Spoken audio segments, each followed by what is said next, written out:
Au nom du Père et du Fils et du Saint-Esprit, Amen. Je vous propose de commencer par le psaume que nous avons entendu aujourd'hui à l'Eucharistie. Je trouve dans la voie de tes exigences plus de joie que dans toutes les richesses. Je trouve mon plaisir en tes exigences, ce sont elles qui me conseillent. Mon bonheur, c'est la loi de ta bouche, plus qu'un monceau d'or ou d'argent, qu'elle est douce à mon palais ta promesse, le miel a moins de saveur dans ma bouche, tes exigences resteront mon héritage, la joie de mon cœur. La bouche grande ouverte, j'aspire, assoiffé de tes volontés, assoiffé de tes volontés. Et ça nous renvoie évidemment au texte que je ne vais pas lire, mais qui était aujourd'hui l'Apocalypse de Saint Jean, avec le fameux livre. Je pris le petit livre de la main de l'ange et je le dévorai. Dans ma bouche, il était doux comme le miel, mais quand je l'eus mangé, il remplit mes entrailles d'amertume. Alors on me dit, il te faut de nouveau prophétiser sur un grand nombre de peuples, de nations, de langues et de rois. Notre Père qui es aux cieux, que ton nom soit sanctifié, que ton règne vienne, que ta volonté soit faite sur la terre comme au ciel. Donne-nous aujourd'hui notre pain de ce jour. Donne-nous le pain de la divine volonté. Pardonne-nous nos offenses comme nous pardonnons aussi à ceux qui nous ont offensés. Ne nous laisse pas entrer en tentation, mais délivre-nous du mal. Et à notre maman, la reine souveraine, la reine du royaume de la divine volonté, qui attend que ses sujets se regroupent sous son manteau de lumière, comme nous le faisons ce soir. Réjouis-toi, Marie, comblée de grâce, le Seigneur est avec toi. Tu es bénie entre les femmes et Jésus, le fruit de ton sein, est béni. Sainte Marie, Mère de Dieu, prie pour nous pécheurs, maintenant et à l'heure de notre mort. Amen. Sœurs et frères qui nous rejoignez en différé aujourd'hui, eh bien soyez les bienvenus.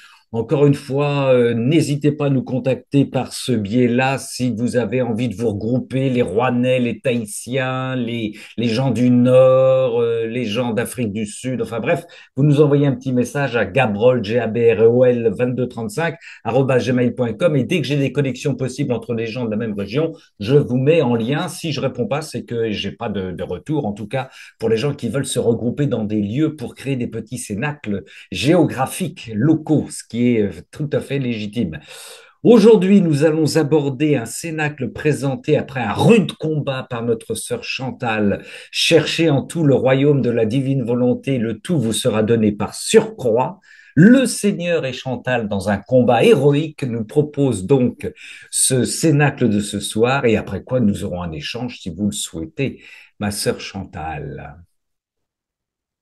Oui, en fait, j'aimerais dédier ce cénacle aux personnes qui nous ont quittés depuis peu et celles qui vont nous quitter bientôt, dont mon beau-père qui est aux soins intensifs. Mais heureusement, j'ai des bonnes nouvelles. Il a vu la Vierge Marie, donc j'ai pas aucune crainte pour lui.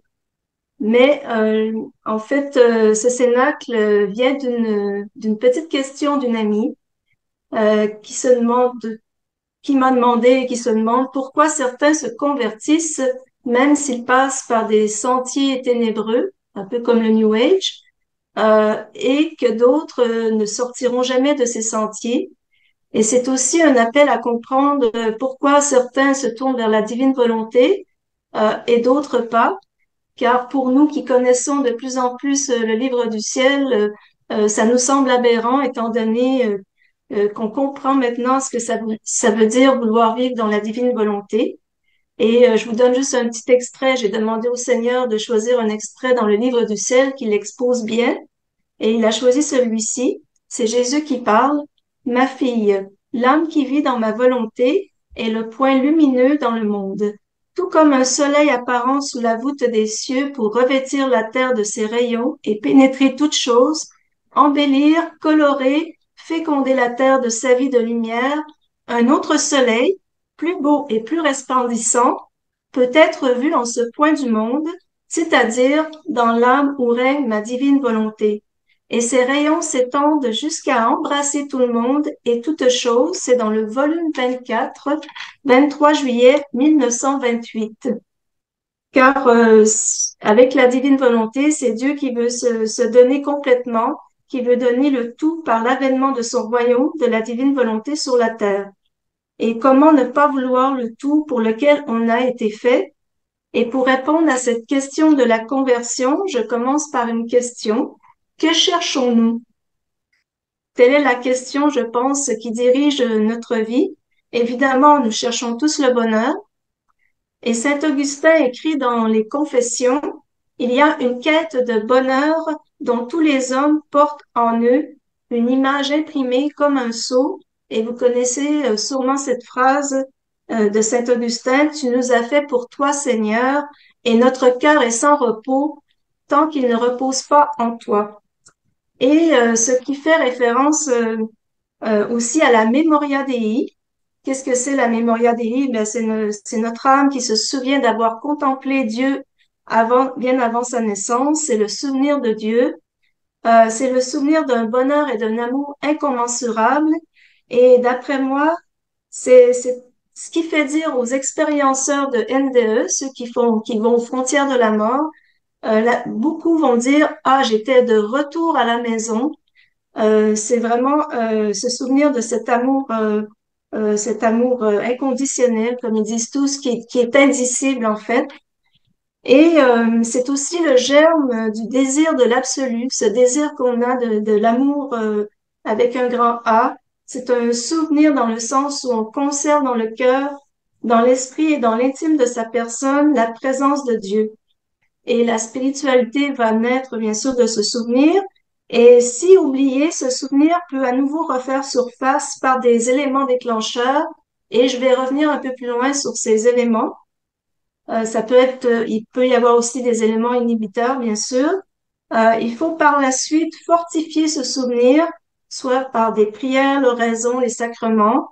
Et ainsi, il devient présence intérieure, c'est-à-dire que euh, on a la conscience, on a conscience que Dieu est vraiment présent à l'intérieur de nous pour finalement trouver la vraie vie en Dieu et la prière incessante, ce qui est l'accomplissement en fait de tout ça. Et c'est une alliance entre notre psyché et le Saint-Esprit. Et dans la divine volonté, cette alliance est continuelle. Bien que parfois Jésus se cache dans sa divine volonté, comme il l'a fait beaucoup avec Louisa, et c'est dans les moments de désolation qui peut servir à notre anéantissement ou pour la réparation des péchés. Mais pourquoi cette Memoria Dei semble plus présente chez certains et non chez d'autres? Je pense que nous avons tous conscience qu'il y a deux forces qui s'opposent.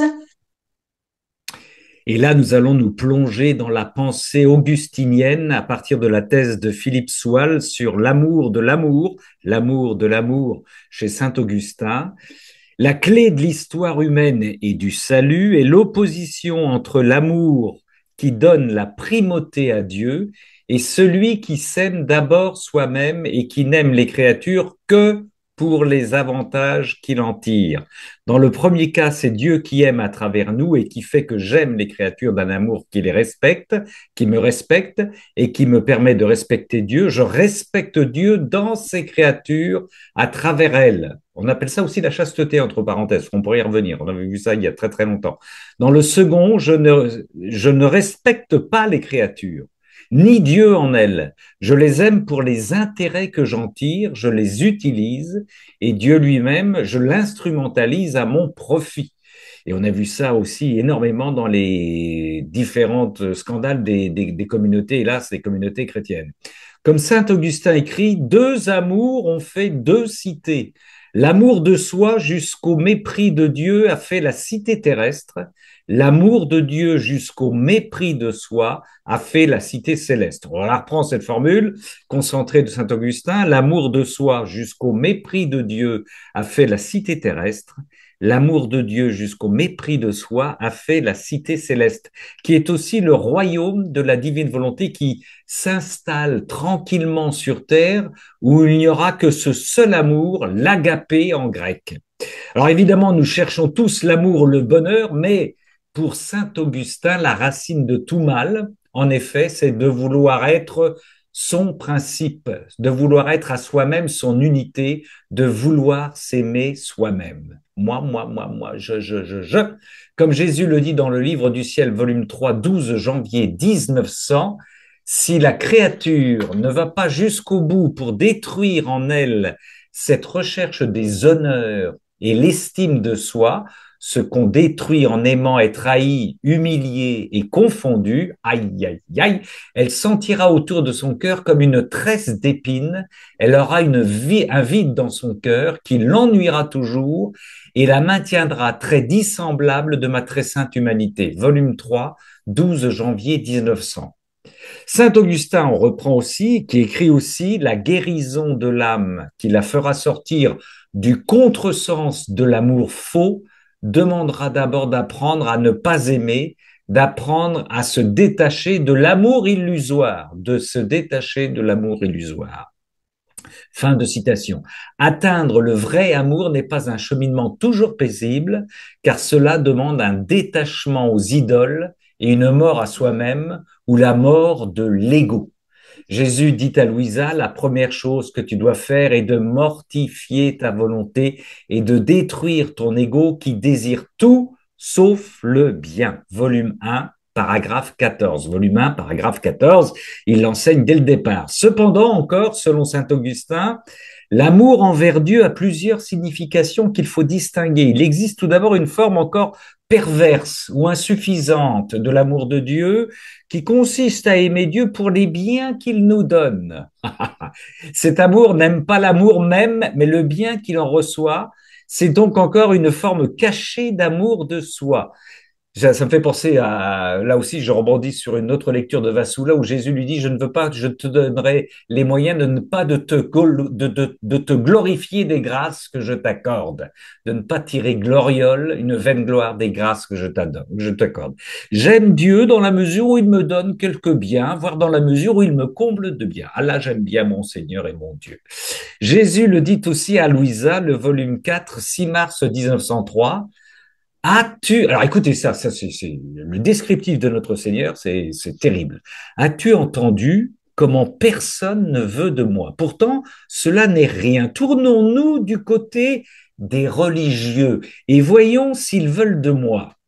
Alors, nous nous sommes trouvés au milieu des prêtres, d'évêques, de religieux et de dévots. Il y a des laïcs donc. Avec une voix sonore, Jésus répéta Ecce homo. Certains dirent Nous le voulons, mais nous voulons aussi notre confort. C'est le Seigneur qui parle. Hein. D'autres dirent Nous le voulons, mais avec nos intérêts. D'autres dirent Nous le voulons, mais avec l'estime et les honneurs. Que serait un religieux sans estime? D'autres dirent, nous le voulons, mais avec quelque satisfaction avec les créatures. Comment peut-on vivre seul et sans personne pour nous satisfaire? Aimez-nous, aimez-nous, aimez-nous. Certains arrivaient à vouloir au moins quelque satisfaction dans le sacrement de la confession, mais se retrouver seul à seul avec Jésus, presque personne ne le voulait. Il y en avait même quelques-uns qui ne s'occupaient pas du tout de Jésus-Christ. Alors, tout affligé, Jésus me dit, ma fille, retirons-nous. As-tu vu comment personne ne veut de moi? Au plus, ils me veulent, mais avec quelque chose qui leur plaît.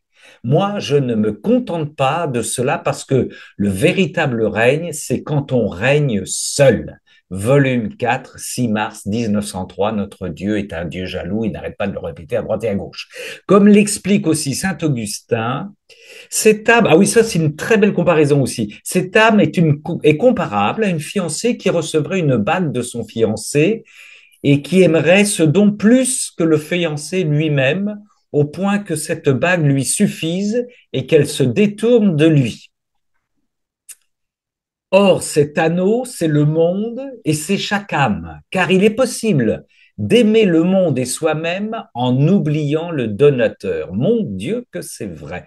Si tu aimes la bague à la place du fiancé, poursuit saint Augustin, et ne veux plus voir ton fiancé, alors les arts qu'il t'a donnés ne sont plus un lien d'amour, mais une cause d'aversion. Il est possible de préférer l'anneau de noces aux noces elles-mêmes. Il est possible de préférer l'anneau des noces aux noces d'elles-mêmes. C'est à même Dieu pour elle-même, pour refermer son amour sur soi et jouir en elle-même seul des arts de l'esprit. Saint Augustin, fin de citation. Alors, qu'est-ce qui fait qu'une âme va finir par chercher uniquement Dieu? Et ce que Jésus nous demande d'ailleurs, de chercher uniquement Dieu et son royaume sans se chercher soi-même. Et comme je suis visuelle, je fais un petit partage d'écran. Ah, Ramon, je sais pas si tu avais Anticipé. sélectionné. Je n'ai pas J'ai oublié. anticipé, ma soeur, je suis désolé. Alors, on y Non, va. mais c'est moi qui t'ai pas demandé. Alors, est-ce que j'y suis? Je te vois, oui, oui, oui, ça vient. Vous êtes en train de partager votre écran. Autorisé, oui, je pense que... Est-ce que D'accord, je crois que c'est bon. c'est bon? Vas-y. Oui. Ah bah ça marche, en plus, je suis fort bonne gamme. Alors, comme je disais, comme je suis visuelle, il y a cette image qui m'est venue. Que je vous présente. Que cherchons-nous? Eh bien, parfois les âmes vont chercher plus les plaisirs, les honneurs et les richesses. Donc, elles vont finalement se chercher elles-mêmes. Et d'autres vont chercher plutôt la vérité, la sagesse ou l'amour. L'amour avec un grand A. Et bien sûr, c'est elles vont trouver Dieu. Et qu'est-ce qui fait bon, finalement, on peut dire qu'il y a un peu des deux. Hein. Au début, comme le dit le Seigneur, euh, je vais y revenir un peu plus loin, mais en fait, vous connaissez bien sûr ce verset qui dit, Demandez, vous recevrez, cherchez, vous trouverez, frappez et on vous ouvrira, car celui qui demande reçoit, celui qui cherche trouve, et l'on trouve à celui qui frappe. En fait, ce que l'on trouve dépend de ce que l'on cherche. Donc, si on se cherche, on se trouve, et si on cherche Dieu, on trouve Dieu. Mais si on se trouve, ben, on trouve le néant, d'où le vide dans le cœur. Et si on trouve Dieu, on trouve tout. La découverte de l'amour est une conversion de l'âme, c'est son détournement de l'amour idolâtre et son retournement vers le vrai amour de Dieu. Et comme l'a dit Saint Augustin, c'est une guérison de l'âme qui requiert de redécouvrir l'amour de Dieu, de retrouver la memoria Dei, en quelque sorte. Pour certains, cela pourrait passer par la consolation. Et Ramon en a parlé tout à l'heure un peu. Parce que pour ces âmes, effectivement, et Géraldine aussi en a parlé, pour ces âmes qui ont été blessées, qui ont même eu des traumatismes, c'est difficile de s'abandonner et de vraiment retrouver le Dieu autant qu'elle le pourrait. Et je vais en parler dans un futur cénacle sur la guérison. Euh, Qu'est-ce qui fait, voilà, que quelqu'un va vraiment finir par chercher Dieu? Eh bien, comme je disais, le Seigneur, dans la divine volonté, nous demande de chercher uniquement Dieu. Ça peut être par une recherche de vérité qu'on finit par trouver Dieu. Mais en tout cas, que ce soit Marie, Louisa et tous les saints, ils ont vraiment cherché uniquement Dieu. Et il y a aussi l'abandon de toute recherche quand on s'abandonne complètement, comme Ramon en a parlé dans le dernier cénacle, ça nous fait aussi trouver Dieu, car à ce moment-là, on s'abandonne à la providence, on ne se cherche plus soi-même et on se laisse aller dans les bras de Dieu. Donc, ça aussi, c'est ce qui peut nous permettre de retrouver cet amour de Dieu. Et comme on disait aussi, ben, tout ce qui est dévotion, les remèdes, les bienfaits de Dieu peuvent devenir finalement une recherche de soi parce qu'on aime finalement, on aime Dieu pour les bienfaits qu'il nous amène, on aime Dieu pour nous-mêmes. Et alors, qu'est-ce qui fait que, voilà, à un moment donné, on cherche surtout Dieu. Bon, je peux pas dire quelle proportion on a besoin pour, parce qu'on se cherche toujours quand même un peu, comme le dit le Seigneur. Euh, il dit que en fait, les âmes ne viennent pas nécessairement toutes blanches à lui. Hein, elles sont comme un peu ternies. Je vais y revenir un peu plus loin. Et donc, il y a un peu de recherche de plaisir, il y a un peu de recherche de soi et un peu de recherche de Dieu. Mais éventuellement, il faut arriver à rechercher que Dieu. Et à ce moment-là, ben, on trouve le tout, on trouve tout le reste qui nous sera donné par surcroît si on cherche premièrement le royaume des cieux. Et même on peut maintenant dire que si on cherche même le royaume de la divine volonté qui est le royaume des cieux sur terre, eh bien on trouve le tout. On trouve le tout déjà sur terre, qui sera vraiment, en fait, c'est un royaume qui est commencé et qui se met en place, qui se met en place tranquillement. Et éventuellement, euh, lorsqu'on finit par chercher surtout Dieu, eh bien, on a une conversion. Là, on a vraiment une vraie conversion. Et la découverte de l'amour, donc cette conversion de l'âme, son détournement de l'amour idolâtre et son retournement vers le vrai amour de Dieu, comme l'a dit saint Augustin, euh, on a besoin parfois on peut avoir besoin d'une consolation, mais le problème aussi, c'est que nous sommes incités dans ce monde à mettre notre attention sur nous-mêmes. Ce qui fait que parfois, ben c'est ça, on recherche surtout, on se recherche surtout et on recherche pas nécessairement Dieu. Et Jésus veut que nous soyons libres. Et où cette liberté prend-elle place? C'est en fait dans le dialogue avec Dieu, dans sa propre conscience. Si un chrétien ne sait pas parler à Dieu, ne sait pas entendre Dieu dans sa propre conscience, il n'est pas libre. Et le monde et le prince de ce monde ont réussi à détourner notre attention de cette conscience par le nombre de distractions toujours grandissant et en nous incitant à porter notre attention plutôt sur nous-mêmes que sur que plutôt sur nous-mêmes, sur notre corps et notre place dans la société et nos avoirs. Et on parlait tout à l'heure un peu de ces thérapies euh, qui justement nous incitent à porter l'attention sur nous-mêmes, sur nos émotions, sur ce qui s'est passé dans le passé. Et on en a déjà parlé dans un autre cénacle. En fait, souvent ces thérapies sont peut-être un peu incompatibles avec le cheminement dans la divine volonté où justement il faut mettre toute notre attention sur Jésus et non sur nous-mêmes. Et plus on écoute ce monde plutôt que notre conscience et plus nous sommes sujets à pécher et à ouvrir de plus en plus de portes à notre ego ou même aux esprits mauvais qui vont tout faire pour que nous nous enfoncions encore plus dans le péché, ce qui nous aveuglera encore davantage et nous fera oublier encore davantage cette Memoria Dei. Et bien sûr, comme je disais, ce n'est pas, euh, il y a des tons de gris, ce n'est pas noir ou blanc. Et c'est-à-dire que nous pouvons aimer Dieu en partie et nous aimer nous-mêmes également en partie. Évidemment, dans la divine volonté, comme j'ai dit tout à l'heure, Jésus veut qu'on ne cherche uniquement le plaisir de Dieu, uniquement l'amour de Dieu. Et Jésus dit à Maria Valtorta, très rares sont les âmes attirées par mon amour qui ne viennent pas à moi un peu ternies. La vie du monde enlève l'éclatante blancheur du lys que possède l'âme à peine sortie des demeures du ciel. C'est dans Maria Valtorta, les cahiers de 1943, le 12 octobre 1943. Mais Dieu va tout faire pour que chacune des âmes finisse par se souvenir de lui. Il va vraiment tout faire et à ne chercher que lui. Et Jésus dit encore à Maria Valtorta, vous vous souvenez toujours des droits de la chair, une chose qui meurt et qui ne peut devenir à son heure habitant des palais des cieux, qu'en vivant comme servante de l'esprit et non comme son maître.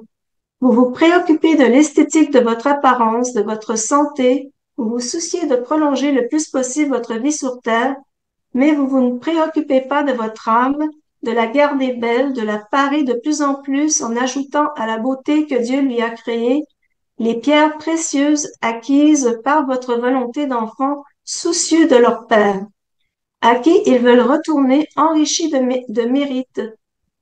Et les mérites, c'est aussi une belle question. Et éventuellement, je vais peut-être aussi faire un cénacle sur les mérites. Parce que on sait que bon, vient par grâce de Dieu. Donc, on peut penser que le mérite n'existe pas, mais Jésus parle beaucoup des mérites quand même dans le livre du ciel. Et je pense que ça peut être bon euh, de, de, de faire la lumière là-dessus. Donc, voilà, il dit que quand on veut retourner enrichi de mérite, C'est des véritables joyaux, véritables richesses qui ne périssent jamais. Alors, sans avoir une réponse précise à cette question de la conversion, j'ai tenté de soulever plusieurs facteurs qui peuvent influencer cette conversion. Donc, soit les éléments déclencheurs euh, ou des éléments plutôt inhibiteurs.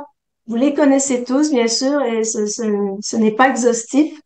J'en ai sûrement oublié, mais comme vous savez, comme on vient de le dire, les inhibiteurs, eh bien, c'est le monde, les idoles, les distractions, la vie frivole, les combats spirituels perdus.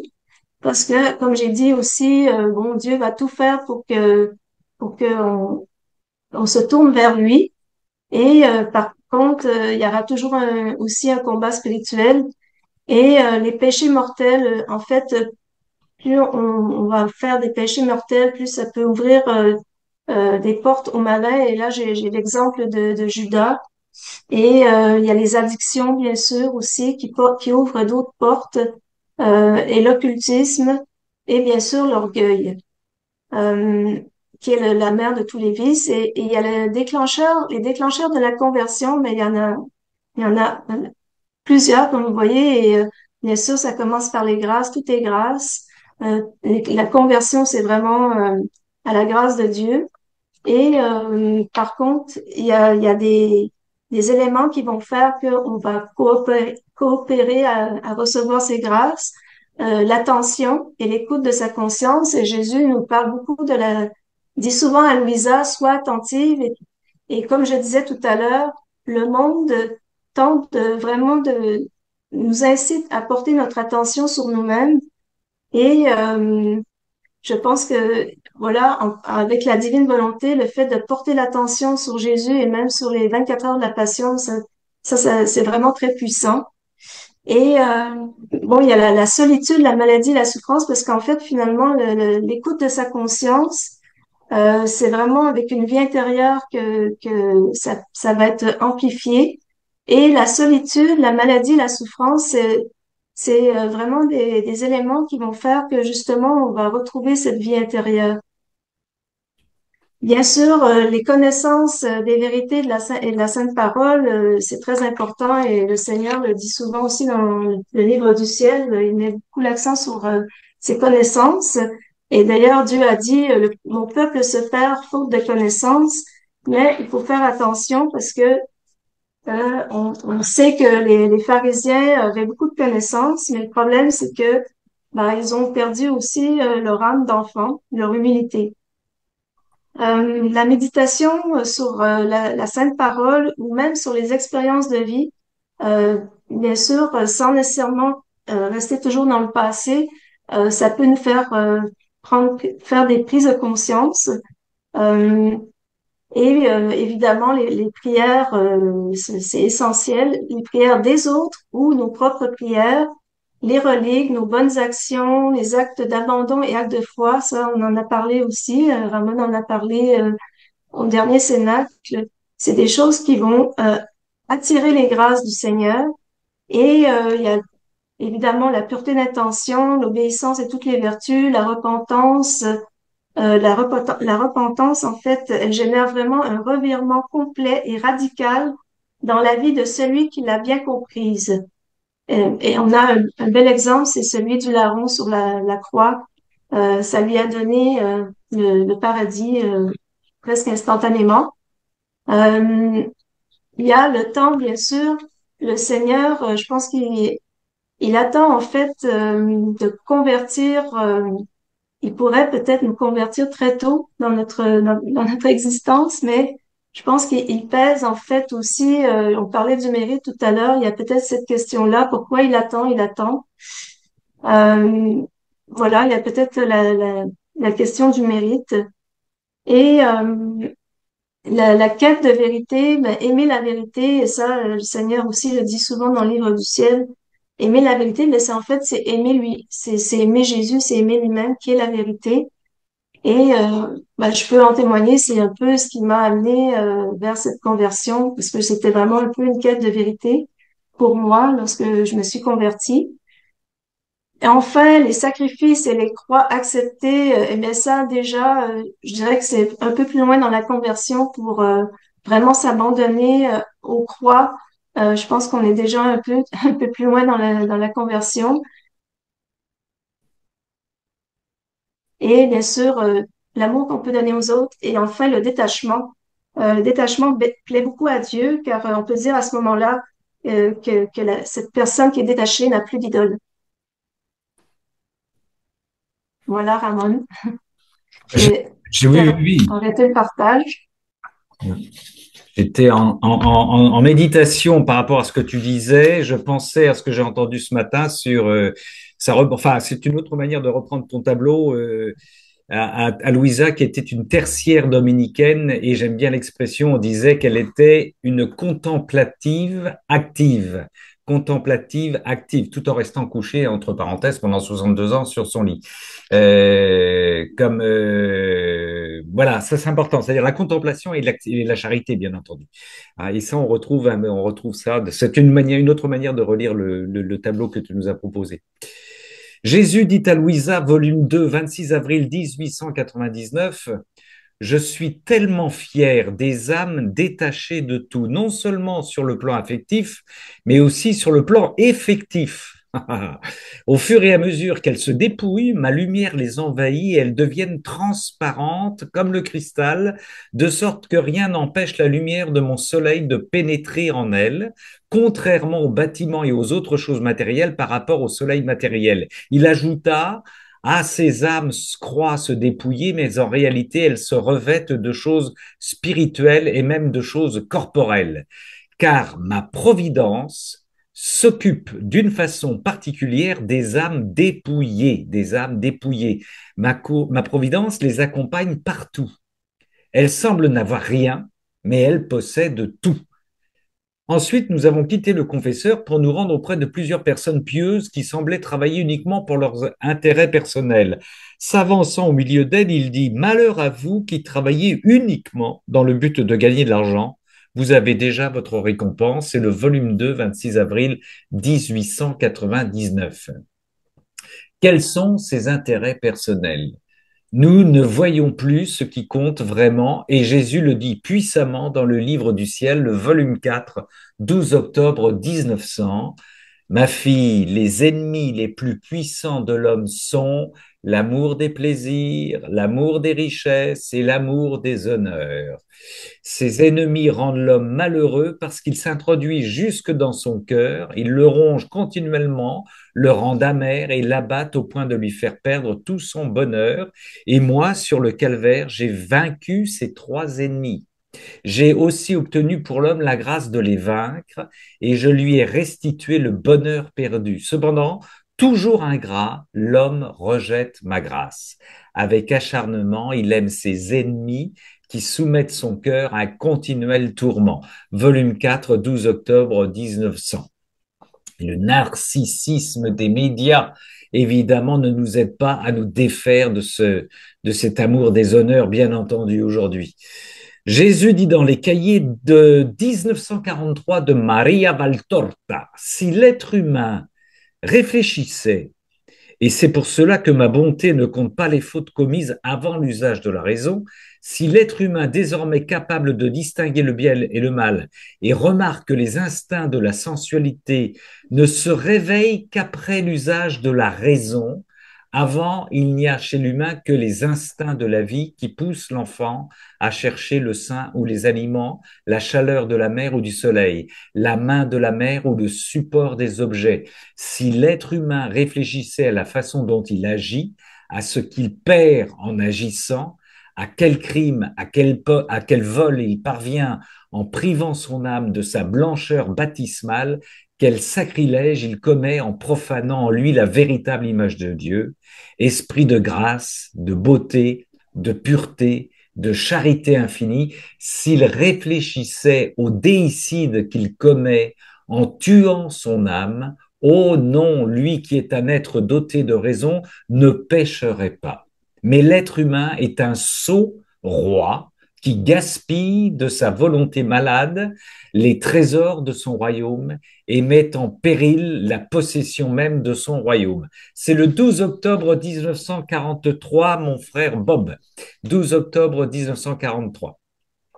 Notre volonté est bien malade, car au lieu de vouloir l'amour de Dieu et le tout, nous voulons que les choses de la terre qui ne durent qu'un temps, quelques décennies, qui n'est rien à côté de l'éternité.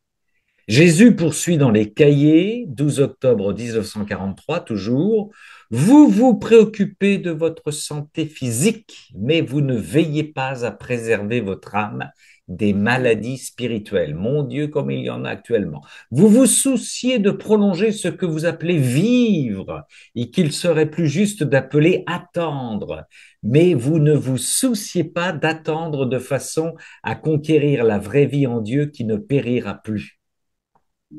Dans l'homélie que j'ai entendue ce matin, il y a un prêtre qui disait, le prophète, parce qu'on parlait des prophètes avec la lecture de Saint Jean, est en paix, mais il n'est jamais tranquille. Le prophète est en paix, mais il n'est jamais tranquille parce qu'il est toujours appelé à travailler pour Dieu. Alors que le monde aujourd'hui veut être tranquille sans trouver la paix, sans vivre de la paix profonde.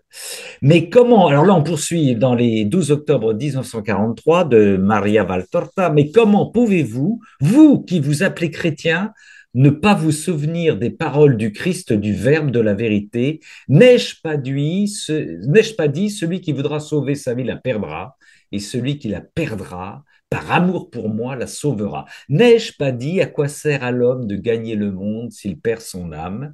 Que donnera l'homme en échange de son âme?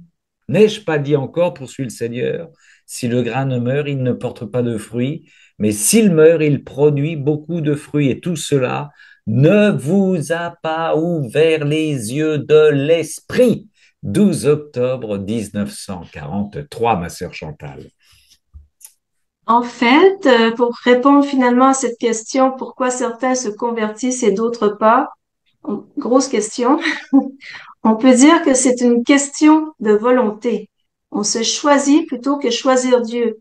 Mais le problème, c'est que cette volonté n'est plus totalement libre dans notre monde parce que corrompu par ce monde de plus en plus nocif où le péché est pratiquement bien vu et la piété vue comme une folie. Eh Ce oui. monde est là pour stimuler notre ego, nos intérêts personnels, où nous ne voyons même plus que nous sommes en combat spirituel. Alors, c'est difficile de gagner un combat quand on ne sait même pas qu'on est en combat. Mm. Parce que, bon, la meilleure stratégie du malin, c'est de faire croire qu'il n'existe pas. Ouais. Euh, et Jésus dit à Louisa, dans le volume 4, 3 octobre 1901, ma fille, il ne peut y avoir de plus grand obstacle qui empêche l'union entre moi et les créatures et qui s'oppose à ma grâce que la volonté propre. Toi, en m'offrant ton cœur pour me donner satisfaction, tu t'es vidé de toi-même. Moi, en te voyant vidé de toi-même, je me suis déversé totalement en toi. De ton cœur m'est parvenue une louange m'apportant les mêmes notes de louange que de mon cœur je donne continuellement à mon Père pour satisfaire la gloire que les hommes ne lui donnent pas. Volume 4, 3 octobre 1901. Oui, bien sûr, pour que Dieu se donne complètement à nous, nous devons nous donner complètement à lui. On revient encore à l'abandon. Et dans la divine volonté, ben, on lui donne, ou plutôt on marie notre volonté à celle de Dieu. Donc, cette volonté propre, finalement, ben, elle ne vient plus, elle ne va pas intervenir. Malheureusement, dans certains cas, la volonté non seulement n'est plus libre, mais elle est très affaiblie. Je parle de ceux ou celles qui ont subi des blessures par manque d'amour, parfois des blessures très profondes, qui n'en sont pas vraiment responsables. Leur volonté est alors presque supprimée. C'est ce que je ressens parfois quand je reçois des consultants, des consultantes. Quand je leur demande peut-être de changer un peu leur alimentation, d'avoir une meilleure hygiène de vie, ils me disent tous, je n'ai pas la force, je n'ai pas la volonté. Leur volonté est alors presque supprimée, comme je disais. Ils ont l'impression qu'ils n'ont plus de valeur. Ils ressentent souvent la plupart du temps de la culpabilité. et ils sentent qu'ils ont perdu la force, voilà, ils ont perdu la force de leur volonté. Et comme je disais, je vais y revenir dans un autre cénacle dont le thème sera la guérison. Et ces personnes ont besoin, voilà, d'une guérison préalable ou d'une consolation pour comprendre qu'ils ont de la valeur et retrouver une certaine liberté et pour comprendre qu'ils ont de la valeur surtout devant aux yeux de Dieu et pour pouvoir avoir la force finalement d'avancer et de choisir. Mais il y aura toujours des âmes, sans être dans la passivité, qui chercheront elles-mêmes elles se chercheront elles-mêmes plutôt que Dieu, même si, comme comme le dit Saint Augustin, quand ils croient chercher la sécurité, le plaisir, la tranquillité, la sérénité, la justice, quand ils croient aimer l'argent, les femmes, la réussite, en fait, l'homme cherche Dieu. C'est ce que dit Saint Augustin. La gloire ou la jouissance ne seront jamais suffisantes. Le désir, ou plutôt le besoin, sans cesse renaîtra. Mais le plus souvent, notre désir se trompe de cible. Mhm. On cherche les petits plaisirs finalement parce qu'ils sont là déjà. On n'a pas d'espérance, donc on n'espère pas en des plaisirs plus grands. On cherche les plaisirs qui sont déjà là. Et Saint Augustin pense que la tendance de l'individu à se préférer au reste du monde et à voir dans les autres créatures le moyen d'assouvir ses besoins viendrait du péché originel qui serait presque incrusté dans notre ADN. Le péché originel gauchit l'amour en amour de soi au lieu d'être d'abord amour de Dieu. Et dans l'ouvrage Libère-nous du mal de Jean-Christophe Thibault, je ne sais pas si vous voyez bien, On le voit bien, oui. Oui, oui, on le voit bien. Merci, Vincent. il fait cette remarque. La théologie affirme que le péché originel se transmet de génération en génération. Comme la faute d'un seul a entraîné sur tous les hommes une condamnation, de même l'œuvre de justice d'un seul procure à tous une justification qui donne la vie. Comme en effet, par la désobéissance d'un seul homme, la multitude a été constituée pécheresse.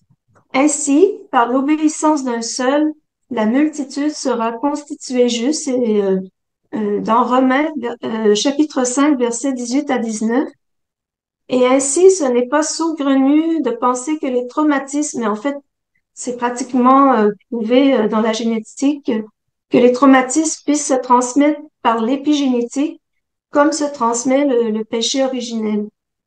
Ça, je l'avais expliqué aussi dans le Cénacle sur la mort à soi-même. Et comme dans ce verset, là, c'est encore Jean-Christophe Thibault qui écrit Moi, le Seigneur ton Dieu, je suis un Dieu jaloux qui punit la faute des pères sur les enfants, les petits-enfants et les arrière-petits-enfants pour ceux qui me haïssent. C'est dans le Deutéronome chapitre 5, verset 9. Et il faut avoir aussi conscience qu'un péché personnel, même caché, a des répercussions au-delà de la personne qui l'a commis. Ce que nous accomplissons de bien, comme ce que nous faisons de mal, concerne et vient toucher notre famille, notre société, notre monde.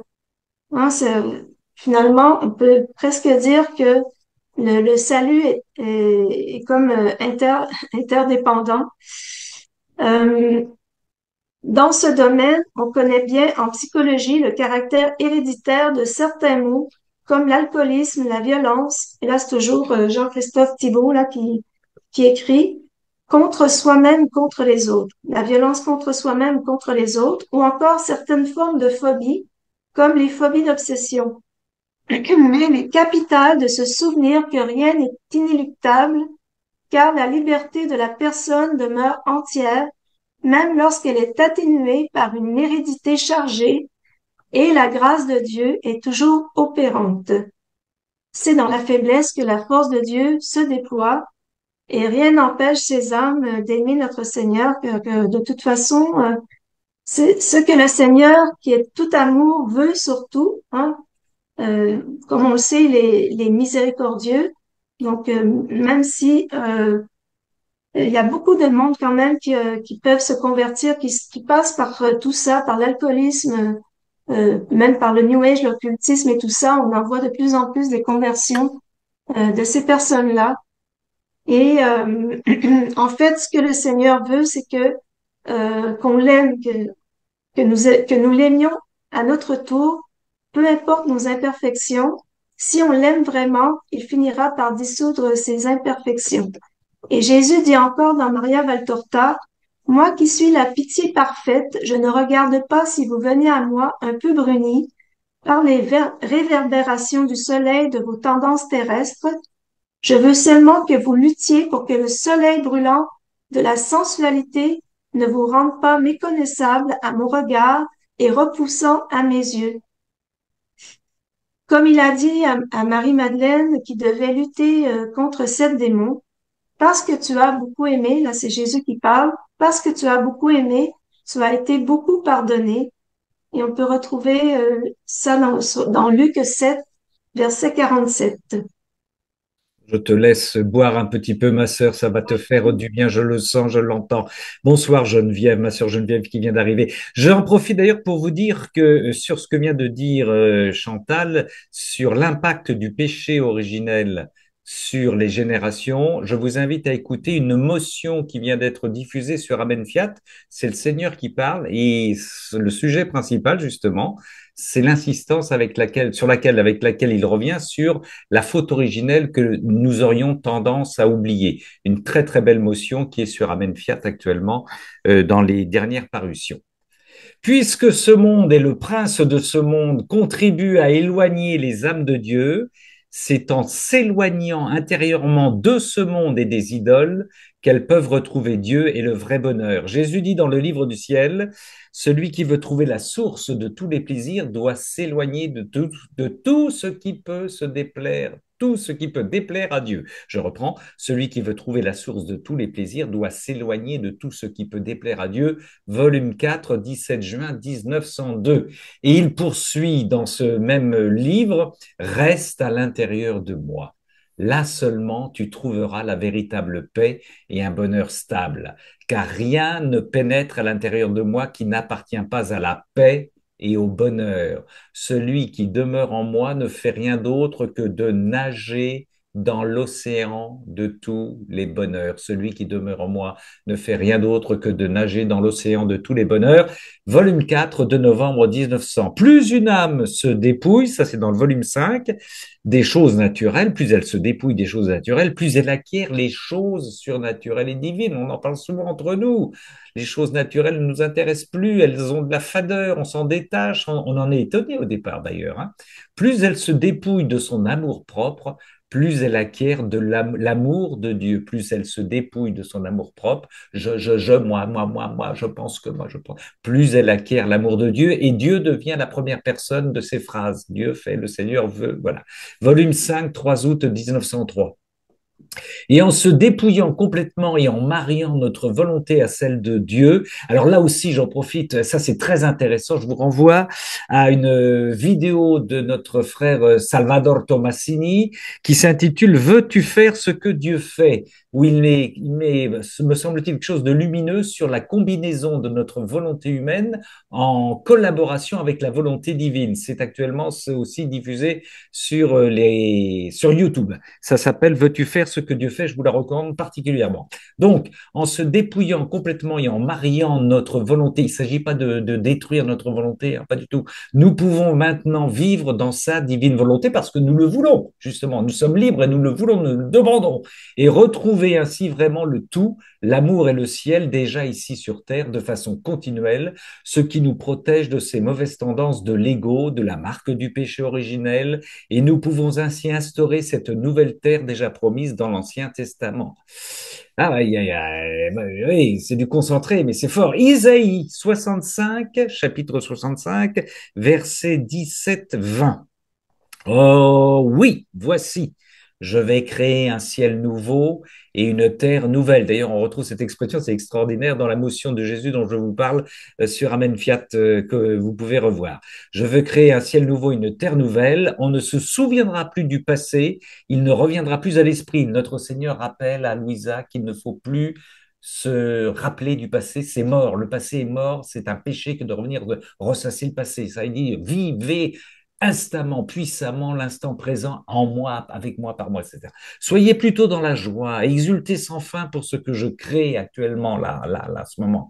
Car je vais recréer Jérusalem, c'est Isaïe qui poursuit, pour qu'elle soit exultation et que son peuple devienne joie. Tiens, j'exulterai en Jérusalem, je trouverai ma joie dans mon peuple, on n'y entendra plus de pleurs ni de cris, là, plus de nourrissons emportés en quelques jours, mon Dieu, les images que l'on peut voir actuellement, ni d'hommes qui ne parviennent au bout de sa vieillesse, le plus jeune mourra centenaire, ne pas atteindre 100 ans sera malédiction.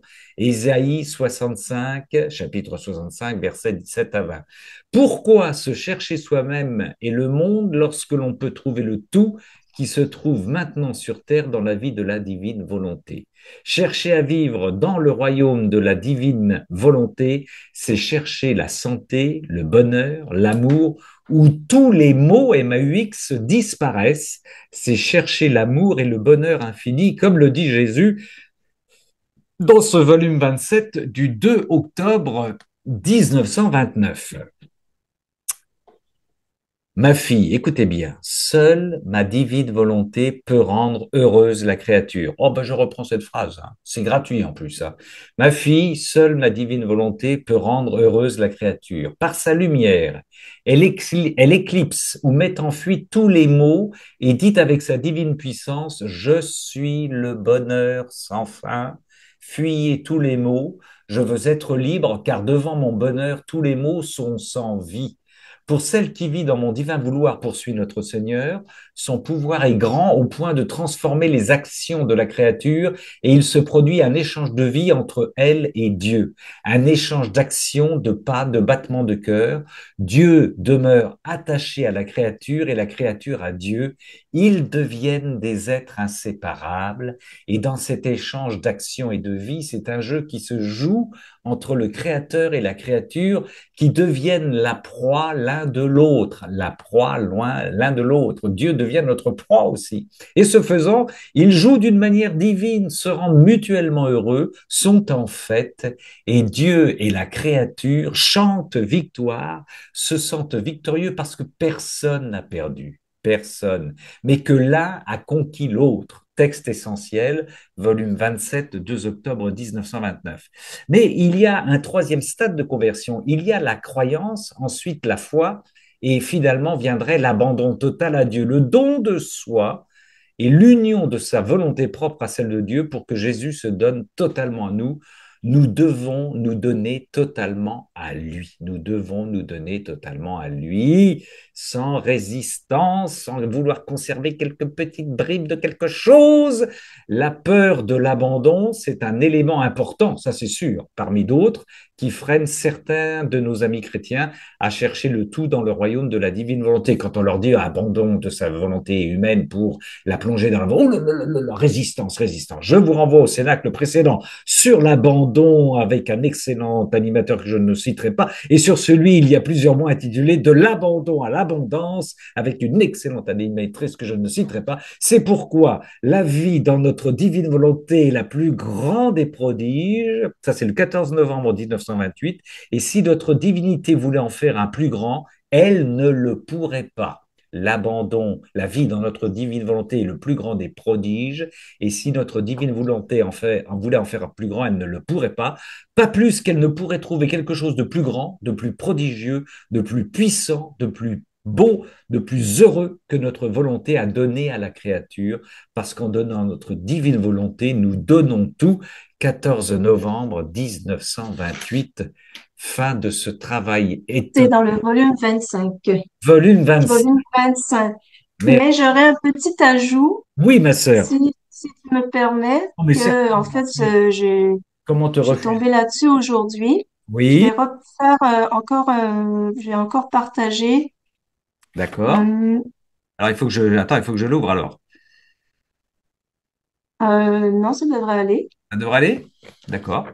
Ah, c'est seulement pour vous montrer, en fait, sur la chaîne, sur les pas de Padre Pio, Ouais. vous pouvez retrouver cette vidéo.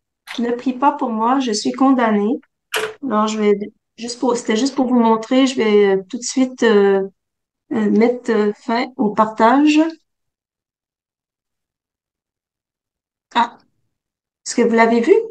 Non, moi, j'ai pas vu, mais peut-être Non? que. Ah, bon, attends, je vais le remettre.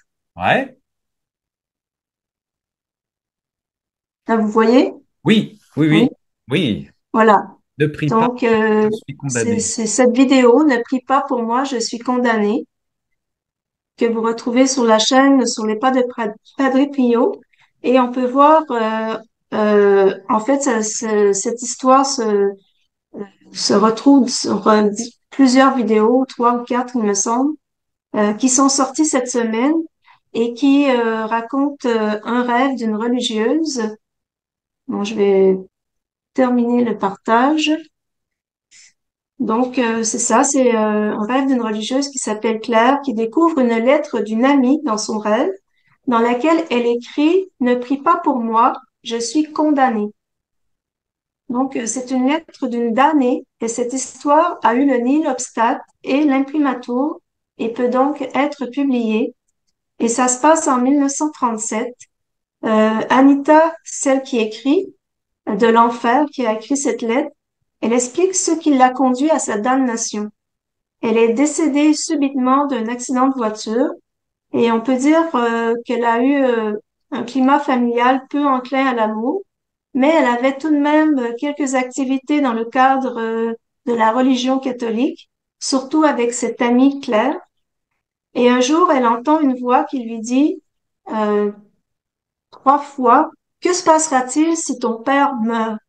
Et comme elle n'aimait pas son père et qui était alcoolique et qui battait sa mère, elle finit par dire, parce elle n'aimait plus tellement son père, elle finit par dire qu'il meurt, qu'il aura ce qu'il mérite, qu'il aura ce qu'il mérite.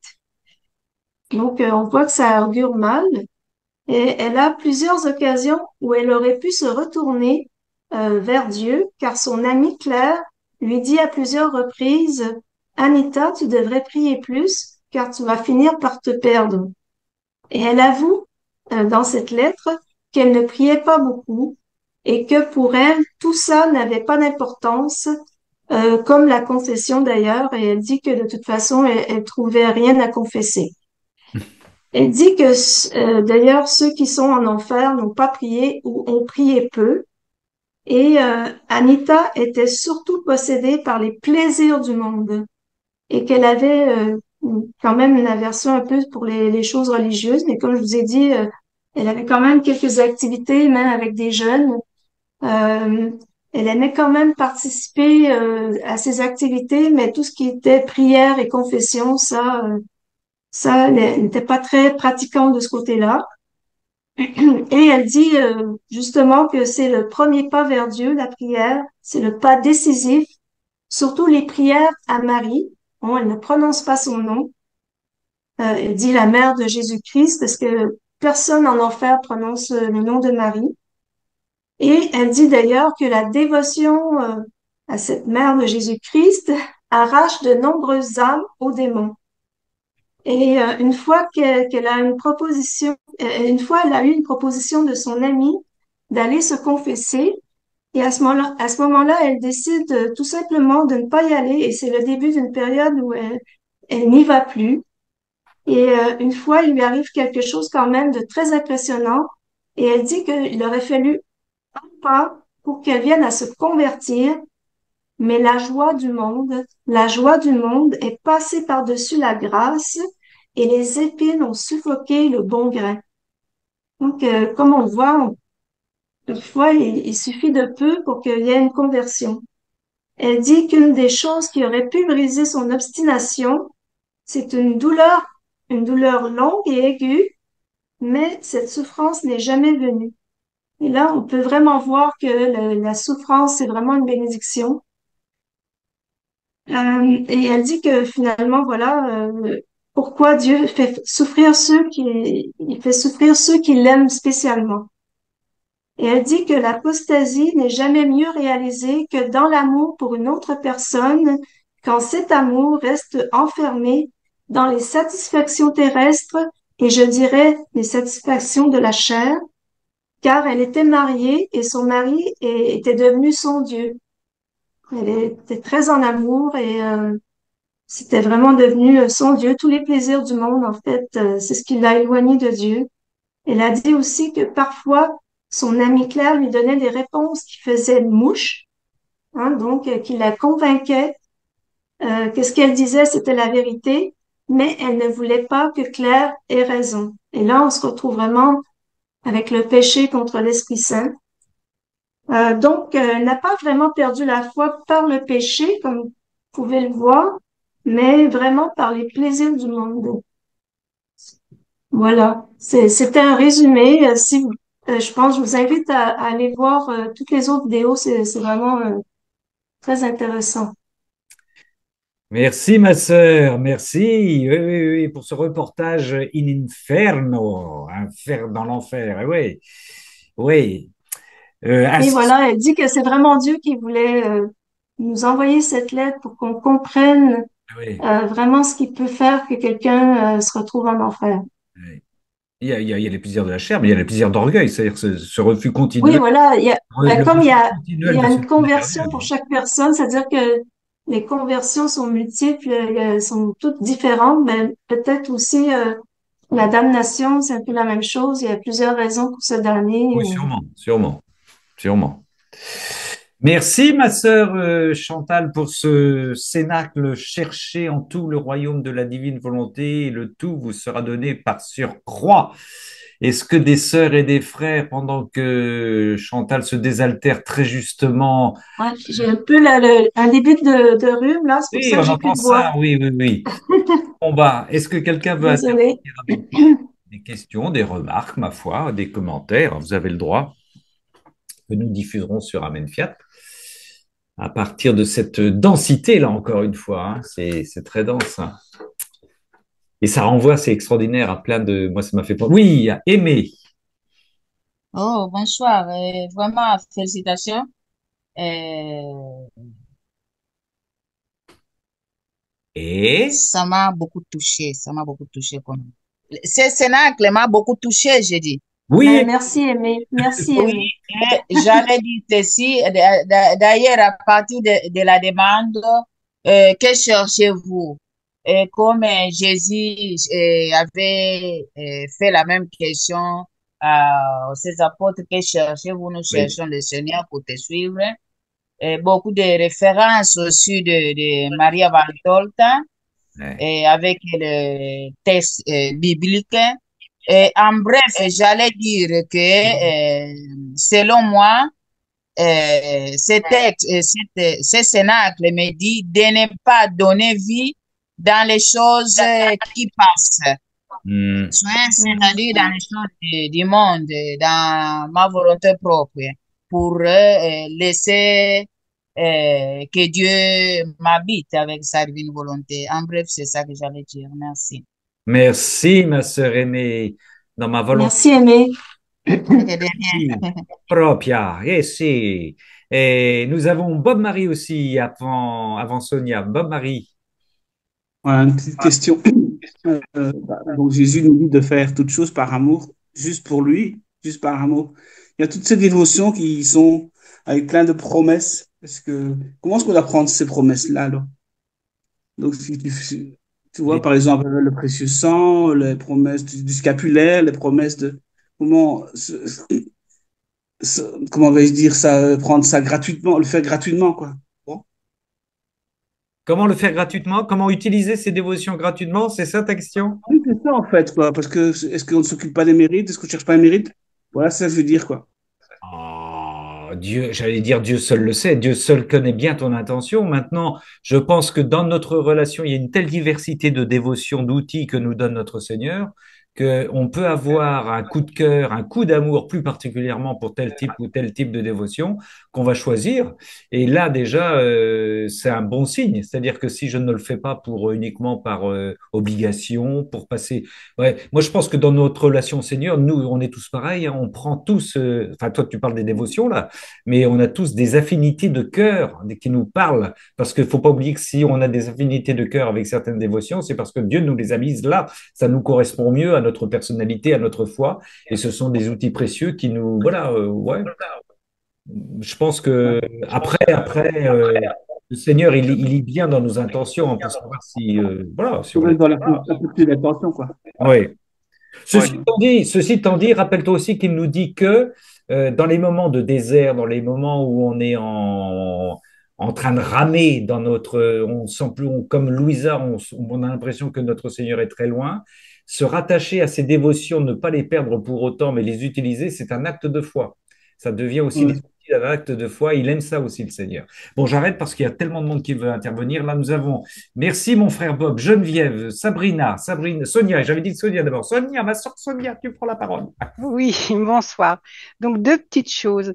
Dans le tableau des Oui, conversions, une toute petite chose, déjà, une petite anecdote. Il y avait une mère supérieure religieuse d'un établissement scolaire qui disait de ces jeunes, comment voulez-vous que nos jeunes entendent les voix du Seigneur avec leur Walkman sur les oreilles?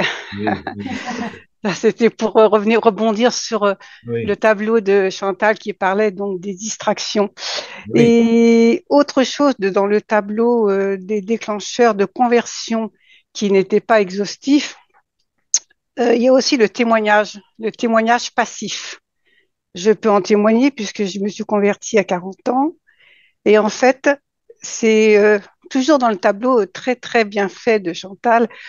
C'était pour une recherche de vérité. J'ai vu lors d'une journée de formation dans un établissement scolaire catholique où je participais en tant que personnel, il y avait l'Eucharistie auquel je n'ai pas participé par respect parce que je n'étais pas croyante. Et j'ai vu ce prêtre pendant l'élévation eucharistique, mort d'amour devant cette hostie. Et là, j'étais toute seule, hein, à l'écart. Il y avait une cinquantaine de personnes qui attendaient pour recevoir la communion. Moi, par respect, je m'étais mis à l'écart. Et je regardais ce prêtre et je me suis dit, mais il y a quelque chose qui n'est pas normal. Cet homme est intelligent, cultivé, il avait des grands diplômes, et il croit, et il aime. C'est pas normal. Il y a quelque chose qui ne va pas. Je suis rentrée chez moi, j'ai dit à mon époux, écoute, c'est pas normal. Moi, j'ai pas été enseignée, je connais rien, j'ai pas été éduquée, rien du tout. Mais c'est pas normal. Ce gars, il est intelligent, il est super intelligent et il croit. C'est pas logique. Du coup, j'ai cherché à me renseigner. J'ai dit, il faut que je sache la vérité, ce que disait Chantal.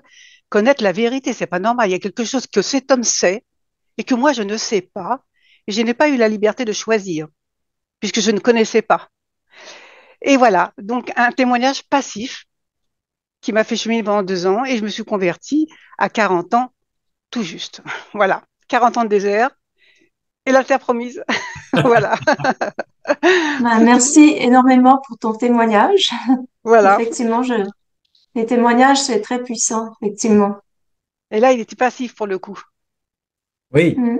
Alors imaginez quand il n'est pas passif, oui, oui. ce que vous faites tous là, vous qui pouvez œuvrer au vu du monde. C'est formidable ce que vous faites. Ce que je peux pas faire, moi, cloîtré dans ma petite maison où je ne sors pas. Donc, alléluia, Ben, alléluia pour vous tous qui Alléluia. pouvez ben, témoigner de façon active. tu viens de faire quelque chose, là. Tu viens de témoigner. Oui, c'est Oui, sûr. oui, oui, oui, oui. Voilà. Amen. Fiat. Merci, Sonia. Merci, ma sœur. Merci. Sabrina. Oui, eh bien, merci pour ce cénacle. Euh, eh ben, moi, je cherchais la sagesse et l'amour. Je trouvais, quand j'étais petite, que les gens étaient, j'avais l'impression que les adultes étaient stupides, faisaient n'importe quoi. Et en vérité, euh, j'avais décidé je me disais, tiens, ça vaut pas la peine de vivre. Je me disais, j'aimerais bien mourir vers 40 ans. Voilà, c'est pas la peine. Ils font vraiment n'importe quoi.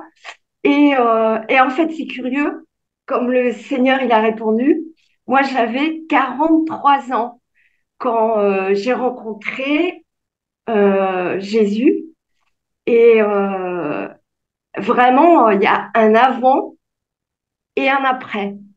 Et c'est magnifique, quoi. Il y a tout un chemin.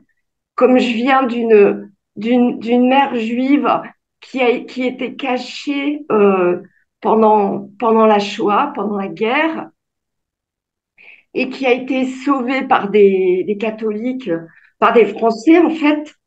Mais et donc, mais j'ai pas connu mes grands-parents, ils sont morts à Auschwitz.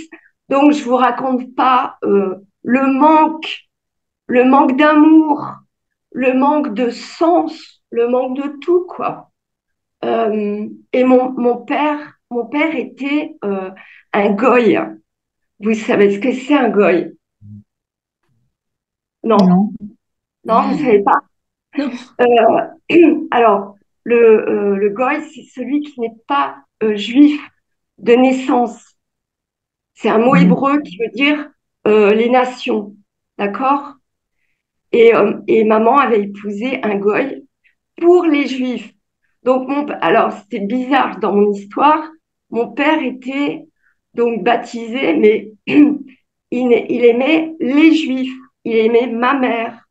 Euh, il nous emmenait à la synagogue, vous voyez? Mhm. Et il n'aimait pas du tout les catholiques. Donc, moi, j'ai fait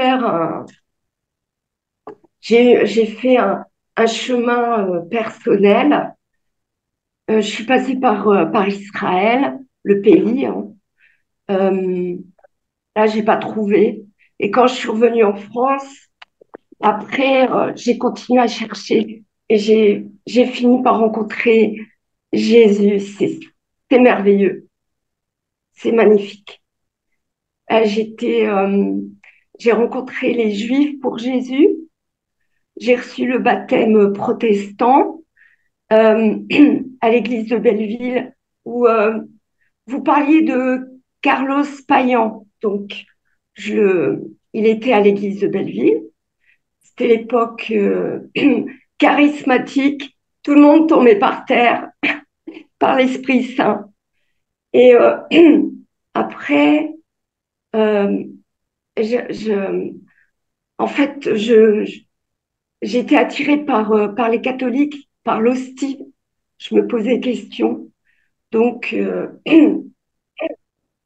j'ai fait je me suis tournée vers le catholicisme et voilà. Et maintenant, je suis catholique et super contente. Amen. Alléluia, Alléluia, ma sœur. Alléluia. alléluia. Merci Sabrina pour cette tranche de vie importante, si importante. Merci, merci. Geneviève, voulais nous dire quelque chose? Bon, bienvenue Geneviève. Merci, bonsoir à tous. Donc, vous dire un peu mon histoire très atypique, hein, et j'ai eu une vie douloureuse, une vie conjugale douloureuse avec 3 enfants. Ma vie était dans mon couple, il y avait beaucoup de péchés que après j'ai découvert dans la conversion. Donc j'ai eu une conversion spectaculaire parce que quand Jésus m'a montré tous mes péchés depuis ma naissance, quoi. Parce que bon, là aussi, hein.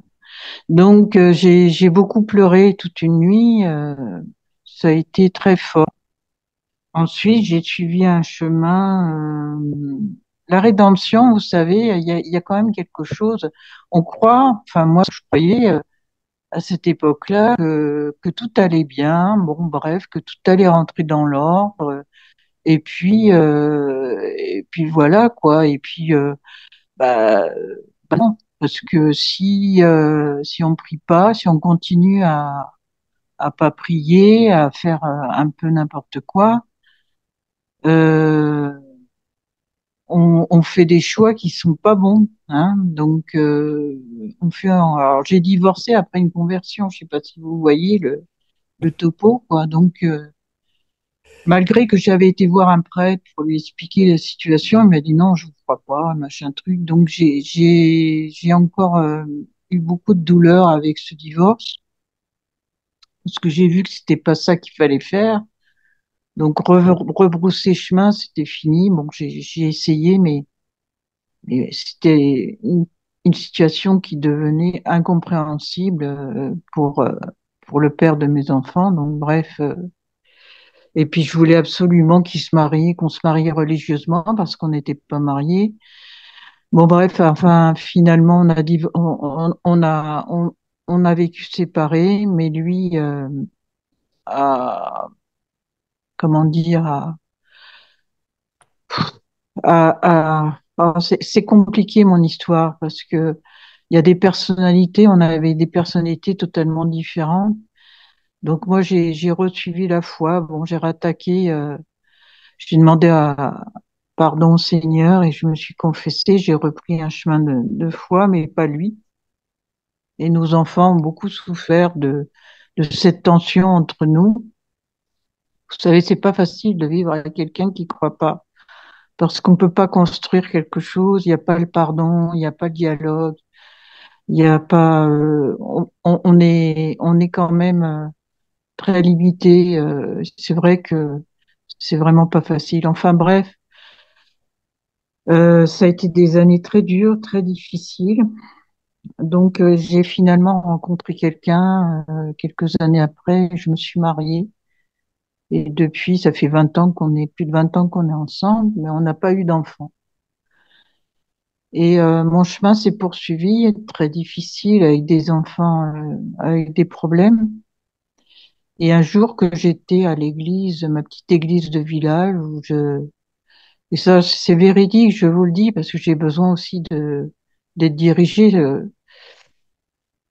J'étais toute seule, j'ai rangé l'église, la salle, enfin je mettais des fleurs et puis la porte était ouverte, mais il y avait personne dedans et tout d'un coup j'entends mon prénom, mais d'une façon comment dire, d'une façon suppliante. Vous voyez, une voix dans les échos, mais suppliante. Ce prénom, Geneviève, trois fois. Bon, je sors de l'église, je rentre chez moi, qui était juste en face. J'ouvre la porte, je dis, mais qu'est-ce que tu as à me dire, bon sang? Tu m'appelles, mais qu'est-ce que tu veux me dire? Et je voyais mon mari en train de lire un livre. Il dit, je t'ai jamais appelé. Il me dit, retourne dans ton église, je t'ai jamais appelé. Ouais, et là, Samuel. hein? Ça fait Et penser à là, Samuel. oui, attendez, c'est pas fini. Oui. Et donc, je me dis, bon, je me touche, je dis, est-ce que tu as pas rêvé? Est-ce que tu es bien, t'es bien? Oui, oui. Alors, je suis sortie et à l'époque, j'étais assistante maternelle. Vous allez pas me croire. Et je dis, bon. Et pendant une semaine, j'y réfléchis. J'ai dit, mais qu'est-ce qui se passe? Si c'est encore Jésus qui... J'ai pensé à Jésus, bien sûr. J'ai dit, qu'est-ce qui va se passer dans ma vie? C'est déjà assez compliqué comme ça. J'ai dit, soit il veut m'avertir de quelque chose, soit il y a... Bon, finalement, attendez, j'ai un appel téléphonique et on me dit, c'est une maman, elle dit, écoutez, je cherche une assistante maternelle pour mon petit garçon qui s'appelle Samuel. Oh. Donc, j'ai fait le rapprochement, je me dis Samuel, Samuel. Oui, bon, bah, je le prends, il n'y a pas de souci. Et ensuite, il y avait une autre garde pour un enfant qui s'appelle Adam.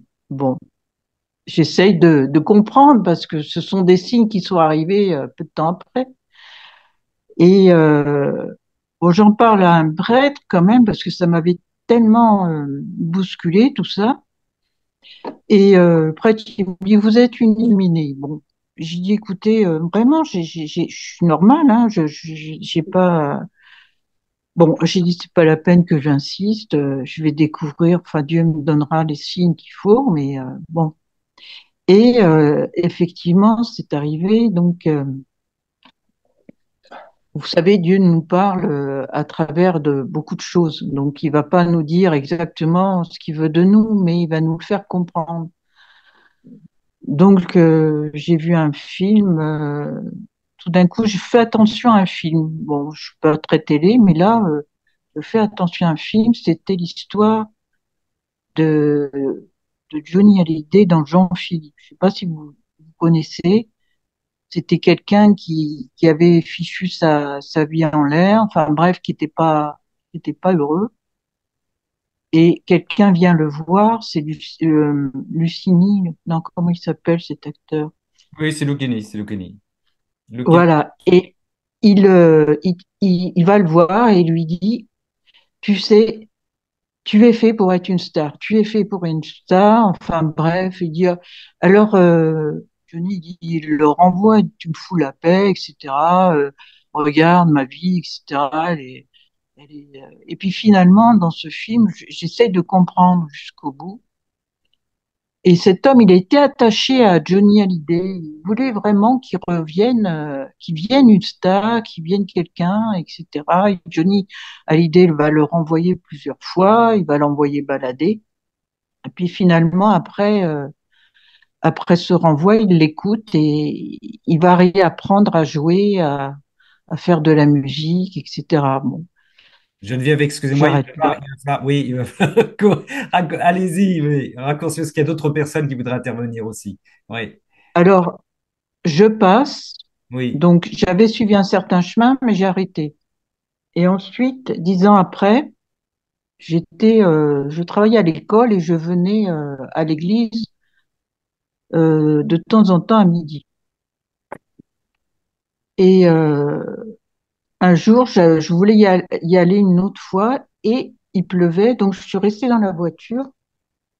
Je regardais une vidéo qui disait pose tes fardeaux, bref, il y avait tout un truc là-dessus. Et soudain, il y a un rayon de soleil qui traverse ma voiture et j'entends une voix qui me dit dans ma tête, est-ce que tu veux devenir témoin? Alors là, la situation se présentait bien. Moi, j'ai dit oui parce que ça fait le deuxième appel. Je dis bon, Jésus m'a fait comprendre quelque chose la première fois. Maintenant, je dis oui, mais après, je lui dis en silence, je lui dis oui, mais moi, je décide rien du tout, hein. Alors là, vraiment, voilà. Et ça se termine là. Je combattais les choses.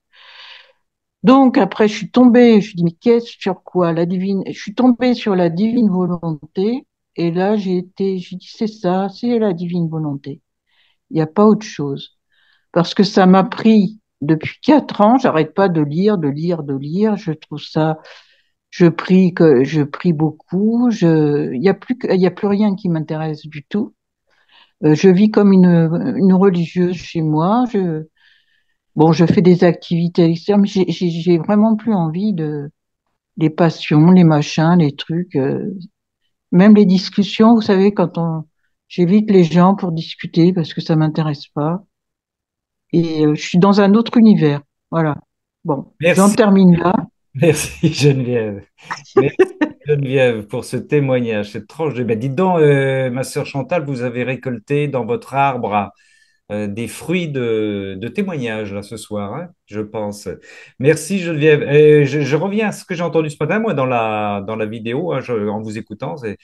On est amené dans la divine volonté à devenir des contemplatifs actifs ou des actifs contemplatifs, hein. On combine les deux intensément, intensément.